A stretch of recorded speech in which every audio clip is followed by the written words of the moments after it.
right. Ladies and gentlemen, new Pragmatic Nation. I don't know why I'm going with the sports terminology, but here we are. It's time for the feedback loop. We do this every weekday morning. Another edition is upon us. Got Eve in here, got Tedgel in here. First of all, hats off to Rebecca. I just have to brag about Rebecca for a second. Rebecca has been grinding this week on her third interview or third portion of an interview. Like, she had two yesterday, and then she's going through a take-home assignment, or just turned in a take-home assignment. We don't properly recognize the lift that goes into the interview process. I don't believe we do. We often think about, well, I learn the skills, and then I get the job. And I've always talked about interviews being a lot like dating. And the likelihood that you're going to immediately just find somebody to date and say, oh, we're in love, we're getting married, very low, extremely low. And the likelihood that you're just going to find a job and you're like, this is perfect, I'm staying here forever, extremely low, because they also have to agree on the other side, just like dating. So to have three of those in motion at the same time, I want you to think back if you've ever dated a couple of people at the same time, how emotionally fraught those situations are. You're kind of half in with one group, and they're kind of wondering where you stand with the other, and we're all just friends, but your emotions are tied up in it. That's what this is like, applying to multiple jobs and having multiple interviews and discussions at the same time. It's the same thing. You kind of want this one over here, but then that one over there that one over there seems more interested in you, but boy, that position over here is really more interesting. Like, I totally feel like I'm 22 years old or 18 years old, 16, that whole period at high school, college thing. That's what that all takes me back to. I'm so glad I'm not in that game. But yet, we get to play that game over and over again anytime you change your job. So again, hats off to Rebecca. You're in the good fight. And the other thing that I would also mention is when you are not getting the interviews, it's the portfolio. Like, the portfolio is not carrying you across. When you are getting the interviews, it's not the portfolio. It's something else. So just understand that that's the line of demarcation. If I'm getting interviews, the portfolio is good enough that I land at the interview. If I'm not getting interviews, the portfolio is off. It could also be the resume is off. But 9 times out of 10, it's the portfolio itself. So that said, we do have a couple things that I want to jump into. So I'm going to go ahead and share my screen so that we can get this underway. Let's start over here at Eve's grid exercises. And she's gone through she's working on the grid exercises. I have cleaned these up just a tad, in that I found the elements a little easier to work with when you break it, instead of having parts 1 and 2 on the same canvas, just using pages to separate those out. So this left rail is just a little more manageable. So anyway, so part 1 here, it's pretty simple. It's intended that you're finding the margins for the page. And every design that you work on will have some measure of margin. Nothing goes edge to edge. So understanding how to simply find that, and when you go to code the solution up, this is basically, I'm making a container, and the container is going to hold my information together so that it does not just end up at the edges of the site of the browser. And Eve, I know we talked about this. I believe we talked yesterday. Might have been the day before yesterday. It's Thursday, so it all kind of runs together here.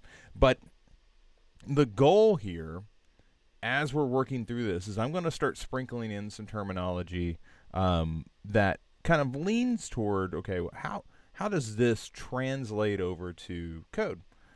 Because ultimately, you'll be like, well, what does this container do? The container, and I'm going to hop in here and I'm going to mute the horizontal. The container is just basically setting the boundaries, okay? Much like over here, you have set up a grid, and it's interesting. You have gone with the mythical 15 column grid. I've never seen a 15 column grid, but yet here it is.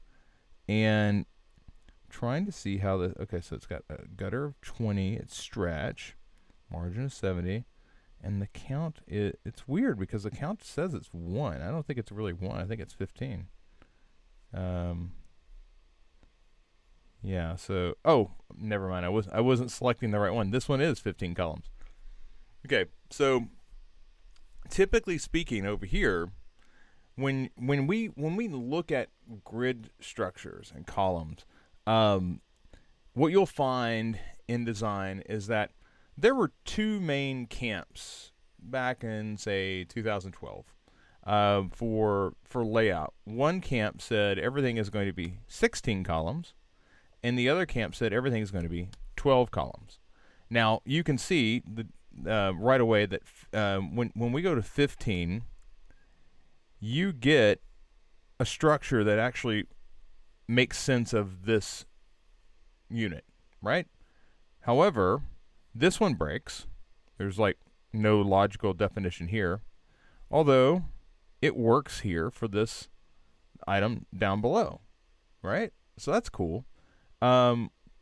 If we adjust this further, if we go to 12, what's interesting, and oftentimes this is more of a gutter issue than anything, but you did a good job identifying, at 15 or 12, these both work, and you found the gutters. Typically speaking, the designs fall into 12 or 16. We don't use 16 nearly as often as we use 12. 12, if you ever end up using Twitter Bootstrap, you'll use 12. But this could also be 3. Okay? And what's interesting with this is we got away from 12 as a concept because CSS Grid came along. And instead of having to do the math of how many columns excuse me, instead of having to always add up to 12, which is what happened when we were using Bootstrap, CSS Grid came along and said, no, just tell me how many columns you want, okay? And in working through this, I'll put it back on your 15. CSS Grid gave us the ability to say, you know what, I don't need a grid structure for the entire page. I just want you to come along and tell me, and I'll use my mouse here for a second. I just want you to come along and tell me how big the grid needs to be for a given area. All right, so this is like a section. All right, and now I'm going to create a grid atop of this section, and I'll make it columns, and I'll make it 3, and I'll make this a little deeper so we can see it. And your gutter is, as you accurately figured out, your gutter's 30.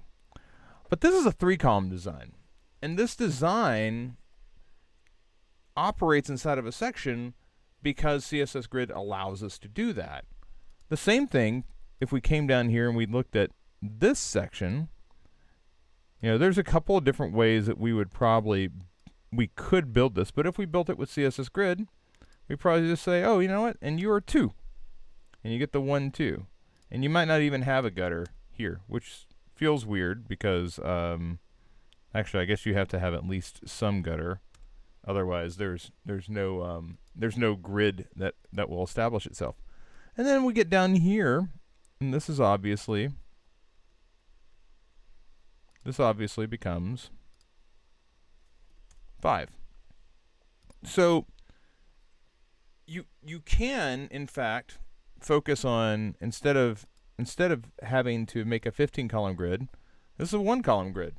This is your container. It has your margin, and your nav bar is going to use that. Your date selector here is going to use that.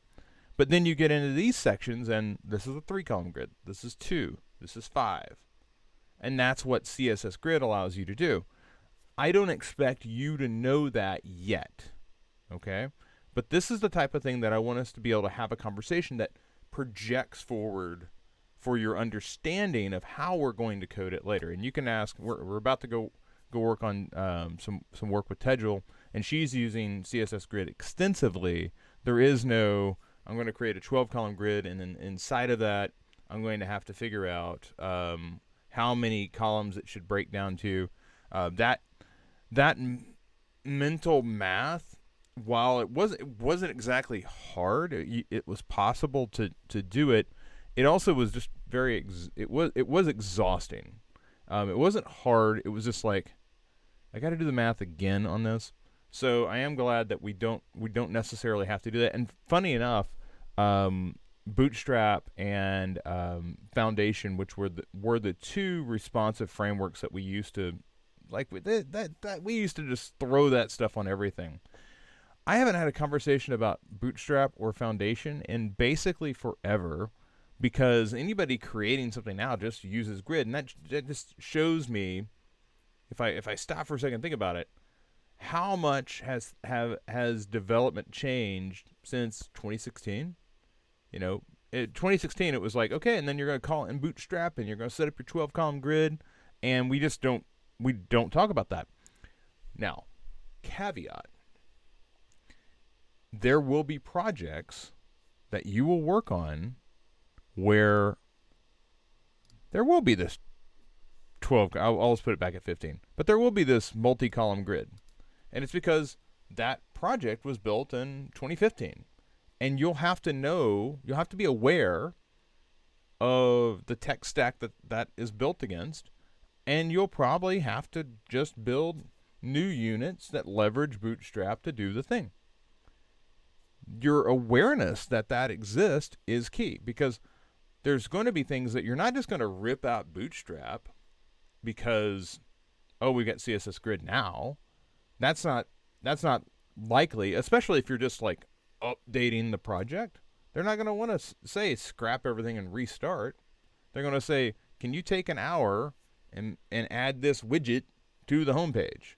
And again, it depends on the type of role that you're in, but most of the things that you're going to work on are probably going to already exist, and you're not going to have the luxury of just saying, oh, well, I want to build this with modern web technologies. I don't want to use something that's from 2014, 2013. And you'll need to be able to work and accommodate those things. So your awareness that a 12 column grid exists, but also knowing that, this 15 column grid, that isn't really typically a thing.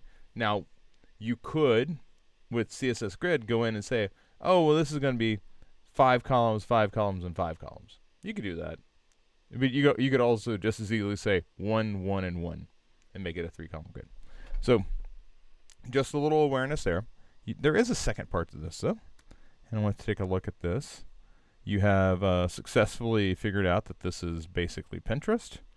And you've got a grid, and you've lined these things up very nicely. It's very clean. This, by the way, is something I've had people ask me. So how hard is it to do a Pinterest style design? There is something called masonry.js that oh, did somebody take the maybe it's not masonry. Maybe it's not that. Masonry JS. I'll just search for it. So it is okay. So somebody else's thing. So this is basically a framework that you call in, and it gives you a Pinterest style design.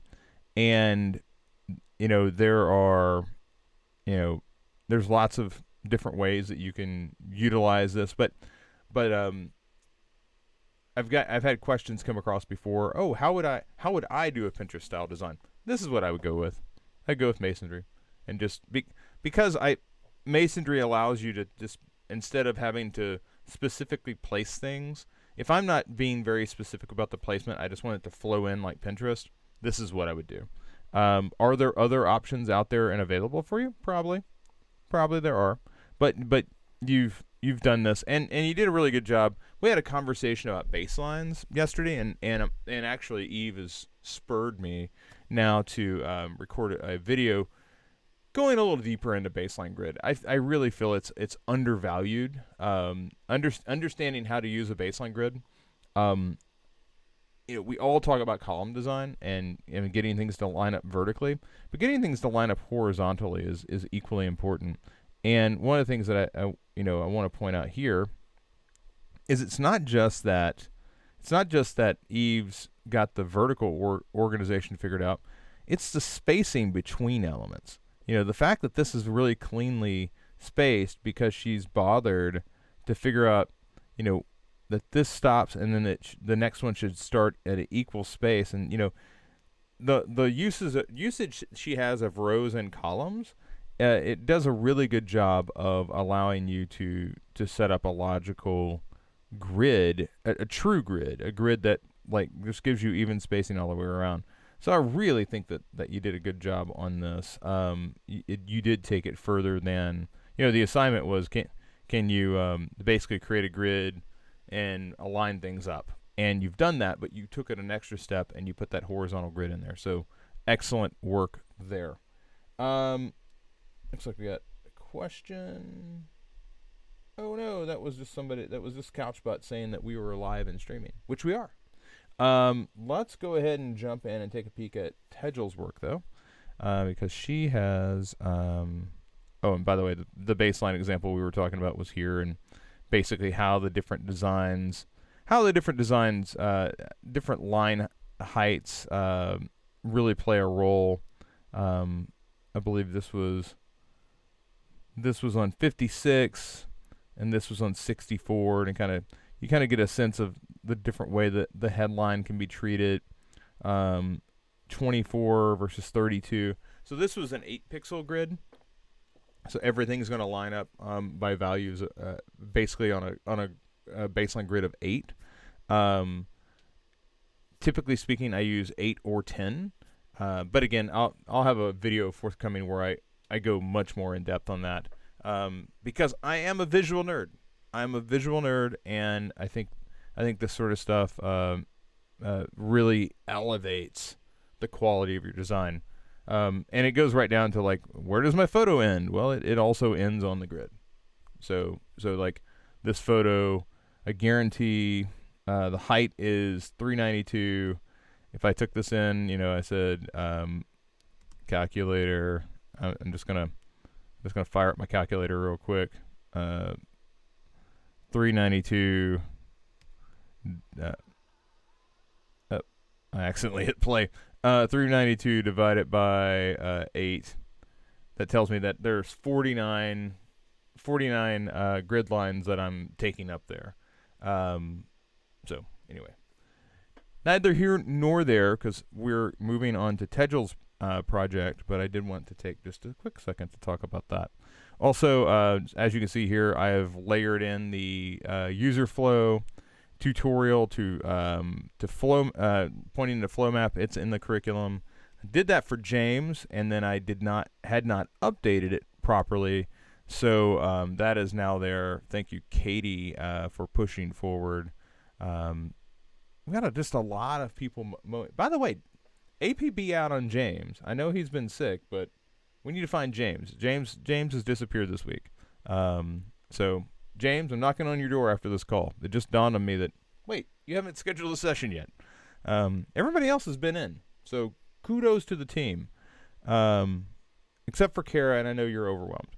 Uh, so let's go in here and take a look at Visual Studio Code. Context switching this morning. Let's go here to Tedgel's project. All right, so we're here in Tedgel's project. I've got her. They will update that later. Let's check everything out. Get status. Okay, let's pull in your changes. I can't type, just for the record. I need to use this more. I need to use this because my keyboard it's stuck keys, and you know how it goes. All right, Tedgel's said her homepage is blocked and ready for review. So we had a conversation, and she started kind of blocking out the information and where things were going. She wants to make it live. She was able to go to GitHub settings and make the original index page live, but now it's not working. Need help figuring this out. Okay, so it's just not showing up online. Okay, we'll figure that out. Also, if someone clicks the logo in my nav bar, I want them to navigate to the home page. I tried linking it, but it's not working. Okay, this is simple stuff. Simple stuff without looking at it, I say simple stuff. Let's go back over here to index. Okay, so we've got your index here. We've got this. Okay, so you'll class of the logo. You've wrapped that in the anchor tag. All you should need is a slash. You shouldn't necessarily need to point to the index.html, because the index.html is what the browser is going to read first. So if you just put the slash, it's going to say, it's basically saying, just go to the top of this directory, and whatever's at the top of it, put me there, and that should be your homepage. So let's work with that theory. Let's go ahead and start this up. Again, I haven't looked at this. If I click here, it just reloads to the home page, which is fine. And she's got her content in here, so everything's kind of blocked out. That's great. Got like a read more here, and so we will get in here and talk about typography. The typography, I believe it needs to be punched up, but we can discuss that further. Let's go to Bergen. Okay, so there's Bergen, and Bergen's loading. Let's go back over here to this, and it's struggling because it's like, hey, I don't know how to get to this thing, because the index.html, it's I understand what's happening now. You've got this in a projects folder, and it's trying to figure out, and the projects folder is inside of something called portfolio. Here at Bergen, you say portfolio/index. If we just say slash and save it, and I'm going to go back, it's much like your links here to the other pages. Your links here to the other pages are, it's finding those. I suspect that should be projects/Bergen, but we'll get back to that in a second. Let's go back here. So if I go, so it's finding it, and it's finding it because it's currently inside of the projects directory, like where this page exists at. But let's go back over here to the logo, and that takes you back now.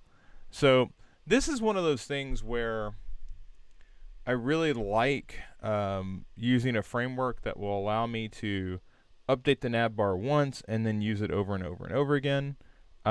Because what I have to do is I have to go in here to idea board, and I have to make that same adjustment, and I have to remember on all subsequent updates, like if I make a new page, or if I have any other page like this header.html, I think this was just a test. Yeah, this is just a test, so we don't have anything really here. But here, now if I go to idea board, it's taking a second to load. There we go. and I go back, that'll get me home. If I go to Bergen, that's great, and I go back, that'll get me to home. So we should have a conversation about amplifying this. I am interested in inspecting it. Okay, so we haven't gone responsive here yet. That would be. Oh, okay. So it is responsive for mobile. I definitely want to see you get some more space in here. And while we're here, let's just take a look at this. So this is font weight lighter. I'm not sure what lighter is. I'm not sure what. I'm not really sure what Roboto has available to it. It reacted to 800. I'm not sure if there's any difference between 800 and 500. There is. There might not be a 500 weight. There's 400. There's 100. I would focus on using the numerical values, and I would also make sure that if you're going with like a really lightweight or a really light typeface, I would go up. Maybe not that tall, but maybe a little more. And then I would also focus on the spacing between. So like you've got this margin bottom. I don't think the margin bottom necessarily needs to be here. I think it needs to be down here on this H3. So here, the margin bottom, you've got 0.75 rem. I might make that 4. And now the spacing is the spacing feels more appropriate. Like I'm getting the even spacing on both ends. Again, lighter. Is this where I come back with a slightly heavier? No, not in that weight. Maybe I just keep it at regular, and I try to, Now I'm wondering if, okay, so should that be? No. Okay, so there's regular, there's light. I don't know. I also would look at letter spacing, and so that's 1. Maybe I do negative 0.4. I very rarely like the standard spacing on any typography. 0.2. So there's that, and then if I come back in here with the font size, again with typography. Oh, the other thing. Hi, I'm Tegel. Let's get a real quote in there. If hoping this is going to. So Option Shift in bracket, Option Shift opening bracket is a double quote. Option Shift in bracket or closing bracket is a single quote. That will get you a real quote mark in here. Previously, you had the tick mark thing, and that's not a real quote.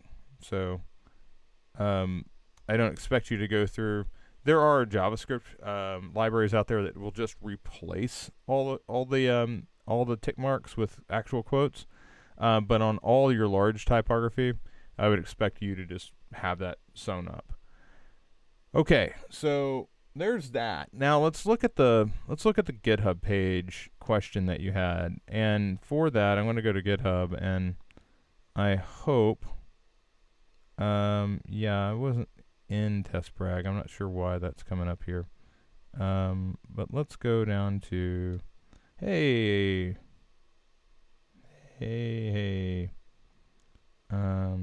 that. Oh, wait. Pause. That was a sign up page. I need to sign in.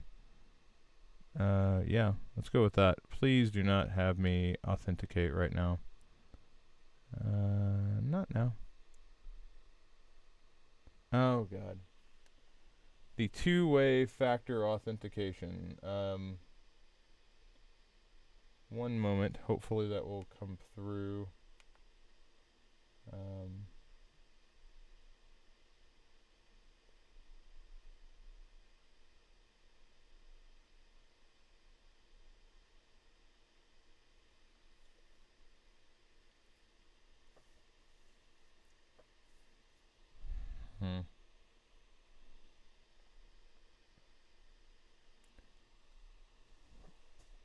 I will have to return. I have to go get my phone because that goes directly to my phone. So I'll be right back. Pause. Time out.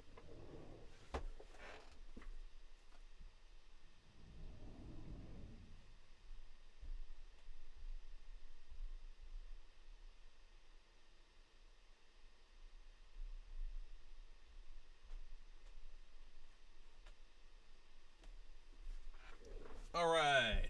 All right. So we got to do this thing. Yeah, I'll have to edit this out. So this won't appear, but that's just an authentication code. Two-way authentication. Yay. So, but I need to come over here to your portfolio and see what's going on. So let's go in here to... I can't get into settings, even though you shared it with me. That's weird. Well, this should be loading now that I've got your actual URL. Let's look here at GitHub.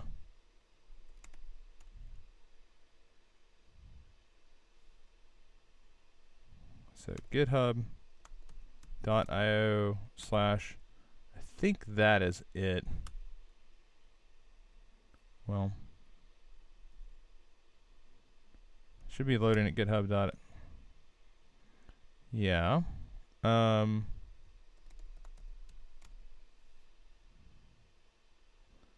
Okay, so this should be tgitsits .github.com. Nope.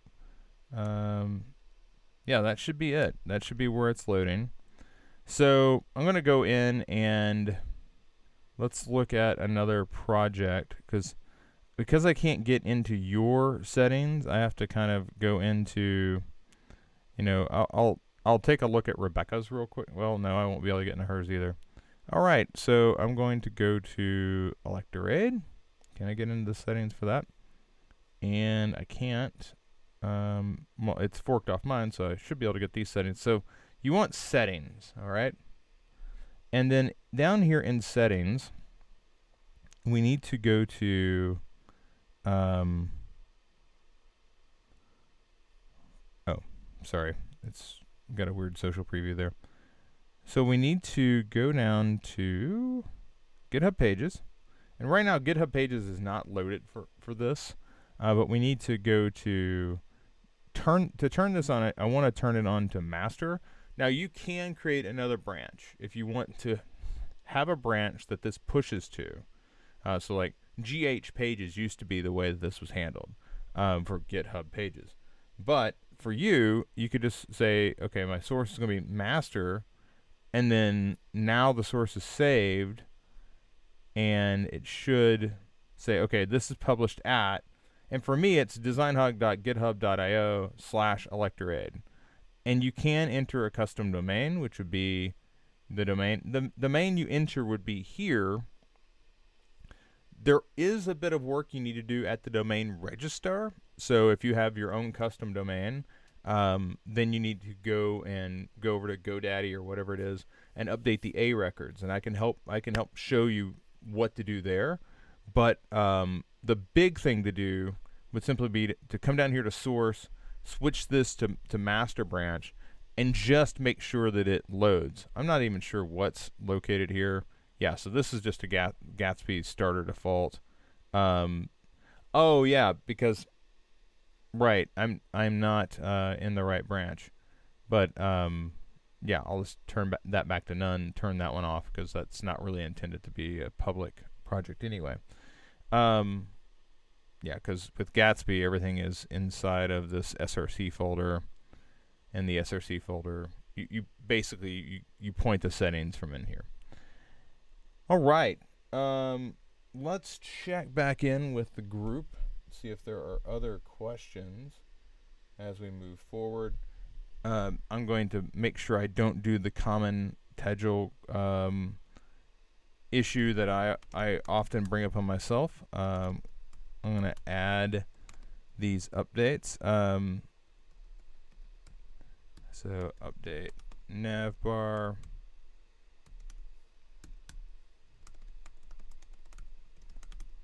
So again, with your navbar, Tegel, it was really just that you had too much information back there. To get back to home, always just use a slash, and that's pretty universal. There's very few instances where you wouldn't use the slash just to get back home.